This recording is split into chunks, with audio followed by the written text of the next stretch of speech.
أعوذ بالله من الشيطان الرجيم. بسم الله الرحمن الرحيم. ويل لكل همزة لمزة الذي جمع مالا وعدده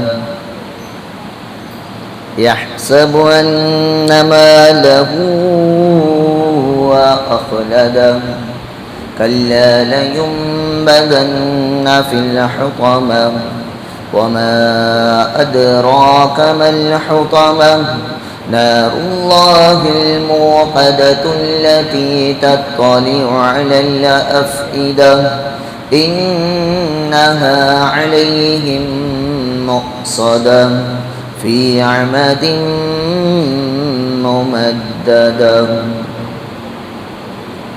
ترجمہ: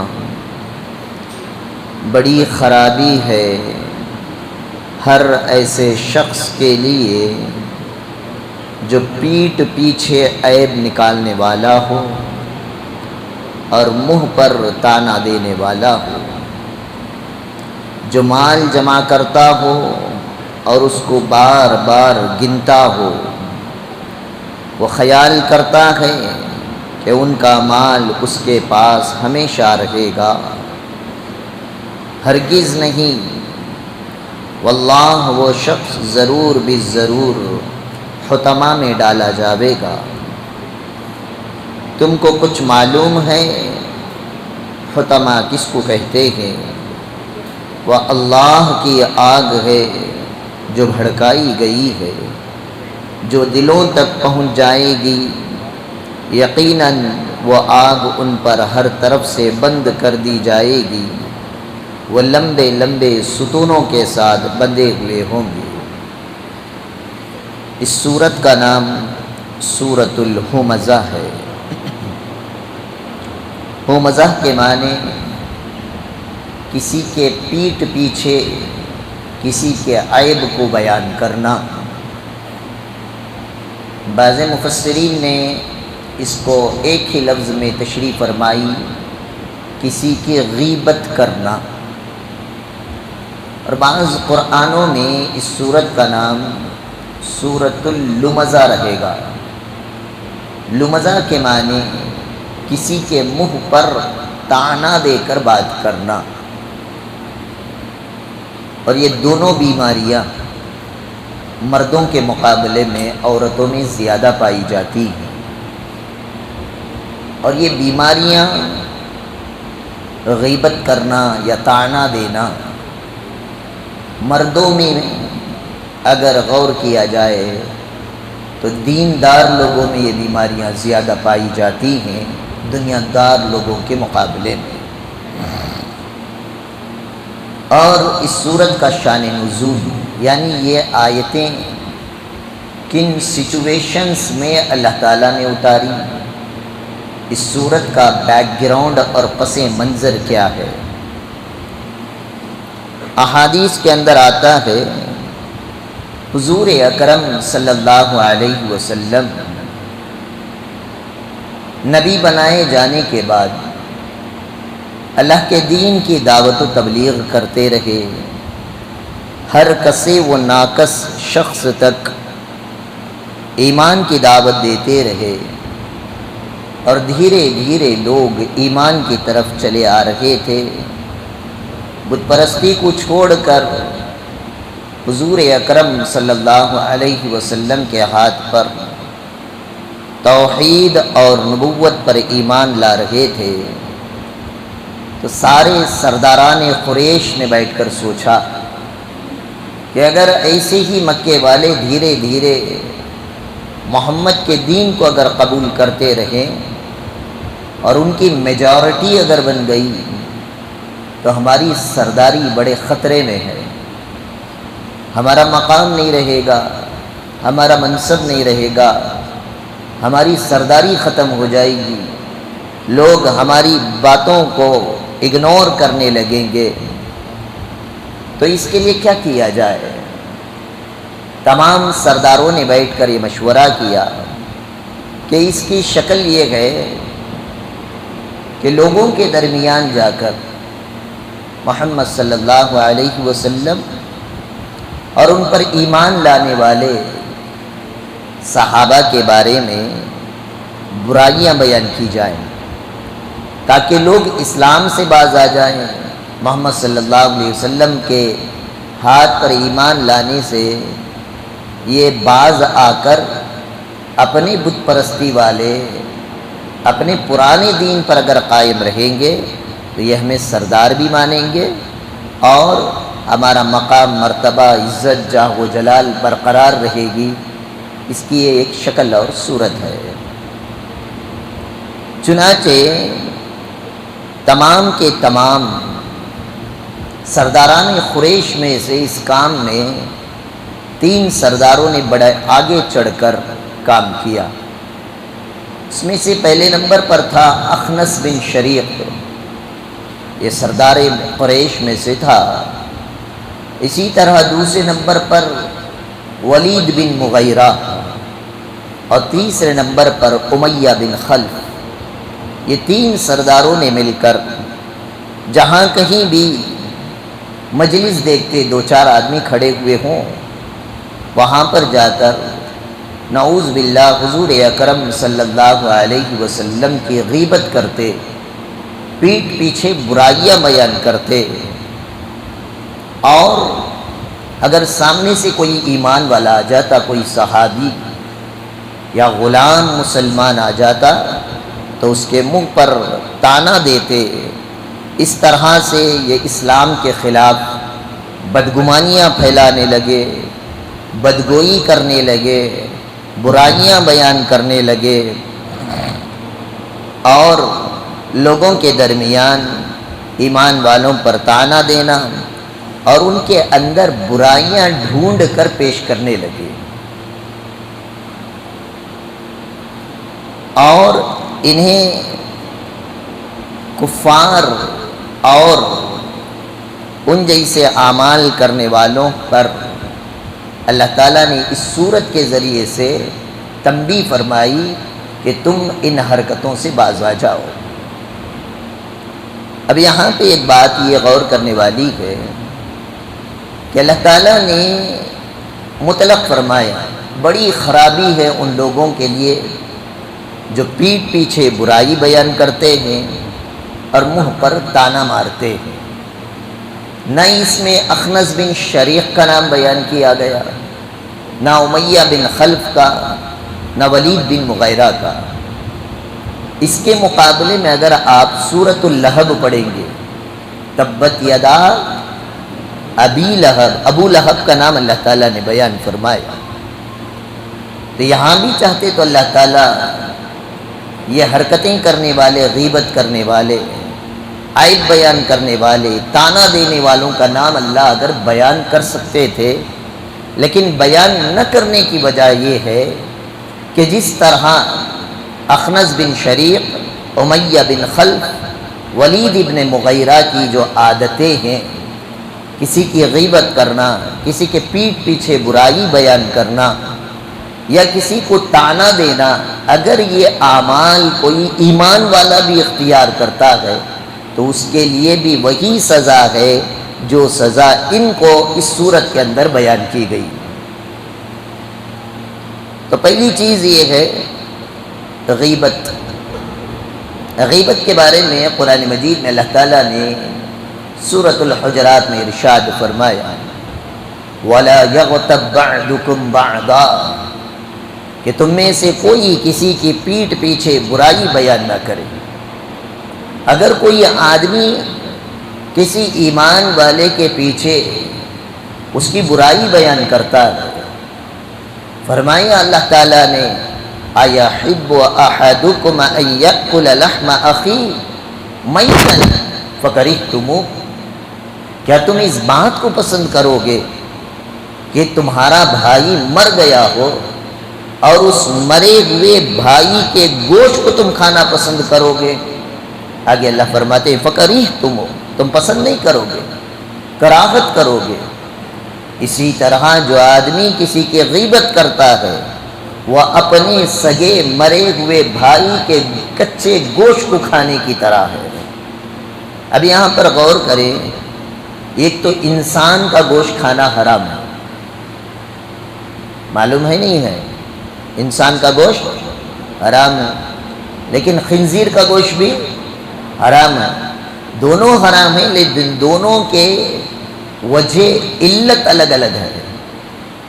خنزیر کا گوشت نجس العین ہونے کی وجہ سے حرام ہے، وہ سرے سے لے کر پیر تک ٹوٹلی ناپاک ہے۔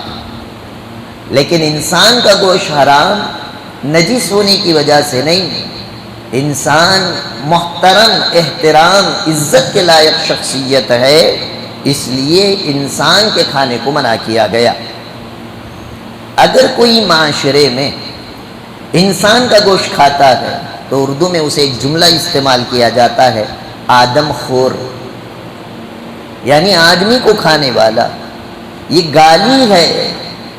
تو کوئی انسان کسی انسان کے گوشت کو کھانا پسند نہیں کرتا، پہلی چیز۔ دوسری چیز، حلال جانور بھی اگر مر جائے تو وہ کھانا حرام ہے۔ حرمت علیکم المیتۃ، اللہ تعالیٰ نے مردار کھانے کو حرام قرار دیا ہے۔ ایک انسان ہونے کی وجہ سے حرام، دوسرا میت مردار کے کھانے کو بھی اللہ تعالیٰ نے حرام قرار دیا ہے۔ اور اللہ تعالیٰ اس آیت میں فرما رہے ہیں تمہارا بھائی، تیسری چیز انسان سے اونچا مقام بھائی کا، بھائی دو چیزیں حرمت کی، اور تیسری فرمایا میت مر گیا ہو تو یہ تین کوالٹی والے گوشت کو کوئی انسان کھانا پسند نہیں کرتا ہے۔ اسی طرح کسی کے پیٹھ پیچھے برائی کرنے سے انسان کو پسند نہیں کرنا چاہیے۔ غیبت کے بارے میں عامتاً لوگ یہ سمجھتے ہیں اس میں ہے سوچنا میں بولیا سو میں کوسی نبی بات بول ڈالیا۔ بعض آدمی بعض لوگوں کے پیٹھ پیچھے برائی بیان کرتے ہیں، جی نہیں بولنا جی غیبت یہ، انہیں کریا سوچنا بولیا سو میں۔ یاد رکھیں، سمجھیں، غیبت اور تہمت بہتان میں تھوڑا فرق ہے۔ ایک آدمی میں ایک برائی ہے، مثال کے طور پر اس لڑکے میں کوئی برائی ہے، حقیقت میں وہ برائی اس کے اندر ہے، اگر میں وہ برائی اس کے پاس اس کے چلے جانے کے بعد بیان کروں تو اسے کہتے ہیں غیبت۔ سمجھ میں آ رہا ہے؟ مثال کے طور پر یہ شراب پیتا ہے، ویسے نہیں پیتا، اللہ حفاظت فرمائے ساری امت کی، مثال دے رہا ہوں، پیتا ہے، اس کے سامنے تو نہیں بول رہا ہوں یہ بات تو پیتا ہے، چھوڑ ڈال با پینا، ٹانک مارنا اچھی چیز نہیں، وہ نہیں بولوں گا میں۔ اس کے جانے کے بعد اس سے بولوں گا ٹانک ماسٹر جا رہا دیکھ رہے، اگرچہ کہ وہ حقیقت ہے لیکن اسی کو غیبت کہتے ہیں۔ اب ایک چیز یہ ہے کہ یہ پیتا نہیں ہے، اس کے اندر پینے کی عادت نہیں ہے، جیسے اب یہ ہے ایسے ہی ہے، لیکن میں اس کے جانے کے بعد اس سے کہہ رہا ہوں پیوٹ میرا بیٹا ہونا، تو اسے غیبت نہیں کہیں گے، اسے کہیں گے تہمت لگانا، الزام، بہتان۔ تو غیبت اور بہتان میں فرق ہے، لوگ یہ فرق کو نہ جاننے کی وجہ سے غیبت بڑی آسانی سے کر لیتے ہیں۔ اور دوسری بات، جو آدمی یہ سمجھتا ہے کہ میں اس کے اندر کی برائی ہی تو بول رہا ہوں، وہ غیبت کو کبھی برا نہیں سمجھتا۔ تیسری چیز، اللہ کے نبی حضرت محمد الرسول اللہ صلی اللہ علیہ وسلم نے غیبت کے بارے میں حدیث پاک میں ارشاد فرمایا، غالباً وہ حدیث مکتب میں بھی پڑھاتے ہیں، الغیبت اشد من الزنا، غیبت زنا سے بھی زیادہ بدکار عمل ہے۔ زنا کو اگر میں آج کی زبان میں سمجھاؤں تو ریپ کرنا، کوئی آدمی کسی کا ریپ کرے تو ریپ کرنے پر کم گناہ ہے، کوئی آدمی کسی کے پیٹھ پیچھے اس کی برائی بیان کرتا ہے تو فرمایا کہ یہ پیٹھ پیچھے برائی کرنا ریپ کرنے سے بھی زیادہ بڑا گناہ ہے۔ اور آج ہم غور کریں، ہمارے معاشرے میں اس غیبت کو برائی کوئی سمجھ رہا ہے؟ نہیں سمجھ رہا ہے۔ اور غیبت کی ایک اسپیشلٹی میں دیگر گناہوں سے ہٹ کر یہ بیان کر دوں، ایک آدمی جھوٹ بولتا ہے تو جھوٹ بولنا گناہ ہے۔ جیسے ہمارے پردھان منتری بار پر جھوٹ بولتے ہیں، 15 لاکھ روپے کھاتے میں یوں ہی آ جائیں گے، 10 سال ہو گئے 15 پیسے نہیں آئے، بعد میں پتا چلا کہ وہ ایک جملہ ہے۔ تو یہ جھوٹ بولنا گناہ ہے، جھوٹ کا سننا گناہ نہیں ہے۔ لیکن غیبت ایک ایسا گناہ ہے، غیبت کا کرنا بھی گناہ، غیبت کا سننا بھی گناہ ہے، دونوں گناہوں میں برابر۔ اور غالباً آج یا کل ہم نے فضائل اعمال کی حدیث پڑھی تھی کہ جو آدمی روزے کی حالت میں غیبت کرتا ہے، 7 صحابہ اکرام کا فتویٰ ہے کہ جو آدمی روزے کی حالت میں غیبت کرتا ہے اس کا روزہ ٹوٹ جاتا ہے۔ حضور اکرم صلی اللہ علیہ وسلم کے پاس 2 عورتوں کے بارے میں یہ بات آئی کہ اللہ کے نبی 2 عورتیں روزے سے ہیں لیکن ان کی حالت بے انتہا خراب ہو رہی ہے، ان کی حالت مرنے کے قریب ہے۔ اللہ کے نبی صلی اللہ علیہ وسلم نے فرمایا کہ ان 2 عورتوں سے کہو کہ وہ قے کریں، الٹی کریں، وامٹ کریں۔ جب انہوں نے وامٹ کی تو اس وامٹ کے اندر تازہ گوشت کے لوتھڑے نکلے۔ اللہ کے نبی صلی اللہ علیہ وسلم نے جب یہ حرکت اللہ کے نبی کے پاس پیش کی گئی، اللہ کے نبی انہوں نے تازہ گوشت کی قے کی ہے، اور وہ عورتوں کا کہنا ہے کہ انہوں نے تو گوشت کھایا ہی نہیں۔ حضور اکرم صلی اللہ علیہ وسلم نے فرمایا بھلے ظاہر میں انہوں نے گوشت نہیں کھایا لیکن روزے کی حالت میں انہوں نے غیبت کی، اس غیبت کا اثر ان روزے داروں کے اندر یہ پایا جا رہا ہے۔ ان آیات اور روایات کی بنیاد پر 7 صحابہ اکرام رضی اللہ عنہ اجمعین کا یہ فتویٰ ہے کہ جو آدمی روزے کی حالت میں جھوٹ اور غیبت بولتا ہے اس کا روزہ ٹوٹ جاتا ہے، اس روزے کی قضا اس پر لازمی اور ضروری آتی ہے، اور اس روزے پر اسے کوئی اجر اور ثواب نہیں ملتا۔ تو غرض یہ ہے کہ غیبت ایک بدترین گناہ ہے، شریعت مطہرہ کے اندر اس کو حرام قرار دیا گیا ہے۔ اس لیے کسی کے اندر موجودہ برائی بھی اگر ہو تو اس کو پیٹ پیچھے بیان نہیں کرنا چاہیے۔ اسی طرح دوسری بات اللہ تعالیٰ نے ہمزہ کے بعد فرمایا لمزہ، عیب جوئی کرنا، برائیاں ڈھونڈنا۔ بھلے جتنے دنیا میں لوگ ہیں، چاہے وہ قطب ہوں ابدال ہوں، اگر آپ اس کے اندر بھی برائی ڈھونڈنا چاہیں گے تو برائی ڈھونڈنے والے کو برائی تو مل ہی جاتی ہے، لیکن کسی کی اچھائی میں برائی ڈھونڈنا کمال نہیں۔ کوئی برے انسان کے اندر اچھائی ڈھونڈ لینا یہ بڑا کمال ہوتا ہے۔ حضرت شیخ سعدی رحمۃ اللہ علیہ فرماتے ہیں بزرگ وہ نہیں ہے جو کسی کے اچھائیوں کو دیکھا جائے، بزرگ تو وہ ہے کسی برے انسان کے اندر بھی کوئی اچھائی تلاش کی جائے اور اس کو بیان کیا جائے۔ تو ہر انسان کے اندر ایک نہ ایک اچھائی ہوتی ہے اور ایک نہ ایک برائی ضرور ہوتی ہے۔ جو آدمی برائیوں کو ڈھونڈنے کی جس کی عادت ہے اسے چاہیے کہ اپنی برائیاں ڈھونڈے۔ اسی لیے شاعر مشرق علامہ اقبال رحمۃ اللہ علیہ نے ارشاد فرمایا پڑے جب اپنی برائیوں پہ نظر تو نگاہ میں کوئی برا نہ رہا۔ انسان اپنی برائیوں پر دیکھ لے، میں تنہائی میں کیا برائی کرتا ہوں، میں کس کی غیبتیں کرتا ہوں، ظاہر میرا بدن نماز کی حالت میں رہتا ہے لیکن میرا دل و دماغ کہاں رہتا ہے۔ ان برائیوں پر اگر انسان اپنی نظر ڈال لے تو اس کی وہ برائیوں کو بدل کر اچھائی میں لانے کی فکر ہو سکتی ہے، لیکن جو آدمی دوسروں کی برائیوں، دوسروں کی خرابیاں، دوسروں کے عیب کو ڈھونڈ کر تلاش کر کے بیان کرنے پر آ جائے، نہ وہ خود کبھی اچھا ہو سکتا ہے نہ معاشرے کے اندر اچھائی لا سکتا ہے۔ اللہ تبارک و تعالیٰ سے دعا ہے اللہ تبارک و تعالیٰ مجھے اور آپ کو اور ساری امت مسلمہ کو غیبت اور طعنہ زنی سے اللہ ہم سب کی حفاظت فرمائے۔ آج کا سوال، زکوٰۃ کے پیسے میں افطاری اور سحری کرا سکتے ہیں کیا؟ بالکل نہیں کرا سکتے۔ زکوٰۃ، اچھا مجھے مسئلہ یہ سمجھ میں نہیں آتا، جتنے اچھے کام کرنے کے کہتے ہیں سارے مسئلے ہم زکوٰۃ میں چھل کرنا چاہتے ہیں۔ بھائی زکوٰۃ اللہ تعالیٰ نے کیوں دیا؟ جمعے کو مجھے بیان کرنا تھا لیکن وقت نہیں ملا تو میں بیان نہیں کیا۔ اللہ تعالیٰ سخی ہے، اللہ چاہتے میرا بندہ سخی بن جائے، کنجوس نہ رہے، بخیل نہ رہے، اس لیے اللہ تعالیٰ نے زکوٰۃ دیا۔ تاکہ یہ زکوٰۃ ادا کر کے اپنے آپ کو کنجوس اور بخیل کی کیٹیگری سے نکالے۔ تو جو آدمی زکوٰۃ دیتا ہے وہ سخی نہیں ہوتا، وہ کنجوس اور بخیل کی کیٹیگری سے نکل جاتا ہے، لیکن سخی میں شامل نہیں ہوتا، یلوسی میں رہتا ہے۔ یلوسی معلوم؟ انڈیا پاکستان کے بیچ میں بارڈر ہے، ادھر بھی تانتیں بندی ہوئی، ادھر بھی تانتیں بنی ہوئی، بیچ میں تھوڑی سی ایک جگہ ہے، ایک راستہ ہے، اس کو کہا جاتا ہے LOC، لائن آف کنٹرول۔ اس لائن آف کنٹرول پر نہ ہندوستان کا حق ہے نہ پاکستان کا حق ہے۔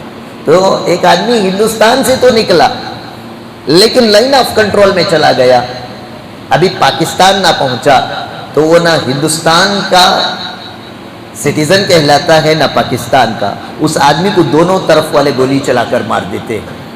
یہ قانون ہے لائن آف کنٹرول کا، BSF کا۔ تو ایسے ہی ایک آدمی زکوٰۃ دے رہا ہے تو وہ کنجوسوں میں سے تو نکل گیا، نکل کر لائن آف کنٹرول میں آ گیا۔ اب زکوٰۃ کے اوپر بھی کچھ اللہ کے نام پر دے گا، مساجد کی ضرورتوں کے لیے، مدارس کی ضرورتوں کے لیے، یتیم بیوہ مسکینوں کے لیے، خاندان کے لوگوں کے لیے۔ سید خاندان کو زکوٰۃ نہیں دے سکتے، لیکن غریب سید ہے تو اسے چاہیے کہ کچھ اپنی طرف سے تحفہ، تحائف، ہبہ، عطیہ، گفٹ کا مال دے، تاکہ وہ آدمی بخیل سے نکل کر جو یلوسی میں پہنچا ہے وہ نکل کر سخیوں کی کیٹیگری میں چلے جائے۔ اس لیے ہر عمل کو پیسے کے زکوٰۃ میں لا کر گھسانے کی بالکل کوشش نہ کریں۔ زکوٰۃ کے بارے میں آپ نے سنا ہوگا، زکوٰۃ کے مال میں کسی کو مالک بنانا شرط ہے۔ کیا بنانا شرط ہے بھائی؟ مالک بنانا شرط ہے۔ اسی لیے میں نے شاید 2-4 دن پہلے مسئلہ بیان کیا تھا، دارالعلوم دیوبند میں کھانا بٹھا کر طلباء کو کھلاتے نہیں، پکا کر اسے دے کر اسے کھانے کا مالک بنا دیتے ہیں۔ اور اگر آپ سحری اور افطاری کرائیں گے زکوٰۃ کے مال سے، بٹھا کر کھلائیں گے تو آپ کی زکوٰۃ ادا نہیں ہوگی، اس لیے کہ اس سحری اور افطاری کے کھانے کا کوئی مالک نہیں بنا، پہلی چیز۔ دوسری چیز، جب آپ سحری اور افطاری کا اعلان کریں گے، اس کی کیا گارنٹی ہے کہ سارے غریب، یتیم، فقراء، مسکین ہی کھانے کے لیے آئیں گے؟ کوئی صاحب نصاب بھی اگر کھانے کے لیے آ گیا تو آپ کی زکوٰۃ ادا نہیں ہوتی۔ اس لیے سحری اور افطاری کی رقم سے، پیسے سے، زکوٰۃ کے پیسے سے سحری اور افطاری کی دعوت کرنا جائز نہیں ہے، پہلی چیز۔ دوسری چیز، یہ افطار اور سحری کی پارٹیاں کرنا ختم کریں۔ جتنے مل کر آپ سحری اور افطاری کی پارٹیاں کرتے ہیں، اس پارٹی سے بہتر ہے کسی غریب بچی کا نکاح کرا دیں۔ کسی غریب کا گھر تو سدھرے گا، بوجھ تو کسی غریب کا کم ہوگا۔ افطاری میں آپ اب شروع ہوتا اب یا آخری عشرے میں 10ویں کی راس میں ایک دن، 11ویں کی راس میں ایک دن، 12ویں کی راس میں ایک دن، ہر دن ایک ایک کی راس، کبھی کبھی 2 کی راسوں میں دعوتاں شروع ہو جاتی ہیں۔ تو اس طرح کے رسومات کو ختم کریں، اسی پیسے کو غریب معاشرہ، کتنے بچے ایسے ہیں جو اسکول اور کالج کی فیس نہ ہونے کی وجہ سے اپنے ایجوکیشن کو ڈراپ کر رہے ہیں، ان بچوں کو آپ ان پیسے سے ایجوکیشن کے طور پر اسکالرشپ کی شکل میں وعدہ لے کر دیں، لے تو اس پیسے سے پڑھ، جب تو کمانے لگے گا تو اپنے ذاتی پیسے سے 2 بچوں کو پڑھائے گا۔ اس طرح آپ ایک مشن اور مہم کا آغاز کر کے دیکھیں، یہ مسلم طبقہ کبھی ان ایجوکیٹڈ نہیں رہے گا۔ اس طرح کے کاموں میں ہمیں آگے بڑھنا چاہیے۔ کھاتا ہے، پیتا ہے، صبح ہی نکال ڈالتا ہے، کوئی ضرورت نہیں۔ ہر ایک کے گھر میں اللہ تعالیٰ رمضان کے مہینے میں ایمان والوں کے رزق کا دروازہ کھول دیتے ہیں۔ فقیر بھی بریانی کھاتا ہے، تو کیا رے خشکا خورما کھلاتا ہے؟ سمجھ میں آیا؟ اس لیے زکوٰۃ کے پیسے غریب، یتیم، فقیر، مسکین اور بالخصوص مدارس اسلامیہ کو پہنچائیں۔ اس لیے کہ 2 دن پہلے آپ نے دیکھا ہوگا، جتنے یوپی اور بہار کے اندر مدرسوں کو مدرسہ بورڈ سے ملحق کیے تھے، اس وقت جمعیت علماء دارالعلوم دیوبند اس کے اگینسٹ اور خلاف کھڑا رہا۔ لوگ جمعیت اور دارالعلوم کے خلاف بولتے رہے، لیکن آج وہ راز کھل گیا۔ جتنے بورڈ سے ملحق مدرسے تھے، ان ساروں کو الہ آباد کے ہائی کورٹ نے اس کو غیر منظوری کر دی اور ان تمام مدارس کو بند کرنے کا حکم دے دیا۔ تو یہ مدارس اسلامیہ دین کے قلعے ہیں جہاں سے علماء ربانیین کو پیدا کیا جاتا ہے اور یہ سارے عالم کے اندر آ کر آپ تک آپ کا دین پہنچاتے ہیں۔ تو آپ کی زکوٰۃ کا بہترین مصرف اگر کوئی ہے تو یہ مدارس اسلامیہ ہیں، ان مدارس کو دیا کریں۔ دوسرا سوال، ایک آدمی کا خاص گھر ہے لیکن کمائی نہیں ہے، کیا ایسے لوگوں کو زکوٰۃ دے سکتے ہیں یا نہیں؟ دیکھو، خاص مکان رہے اپنی ضرورت کے لیے تو ایسا آدمی اگر خاص گھر ہونے کے باوجود 45,927 روپیز کا اگر مالک نہیں ہے تو وہ صاحب نصاب نہیں ہے۔ اگر خاص گھر ہیں لیکن کیا دن کی دہاڑی سے کولی مزدوری کر کر کما کر لاتا ہے، کھا پی کر ختم ہو جاتا ہے، اس کی ضرورت حاجت اصلیہ کے لیے بھی اس کے پاس کوئی مال نہیں رہتا ہے، اس کی کیپیسٹی 45,000 روپیز کی نہیں ہے تو وہ صاحب نصاب نہیں، تو ایسے آدمی کو زکوٰۃ دینا جائز اور درست ہے، دینے سے زکوٰۃ ادا ہو جاتی ہے۔ اللہ تبارک و تعالیٰ سے دعا ہے اللہ تعالیٰ کہنے سننے سے زیادہ عمل کی توفیق عطا فرمائے۔ سبحان اللہ و بحمدہ، سبحانک اللہم و بحمدک، اشہد ان لا الہ الا انت واستغفرک واتوب الیک۔ سبحان ربک رب العزت عما یصفون وسلام علی المرسلین والحمد للہ۔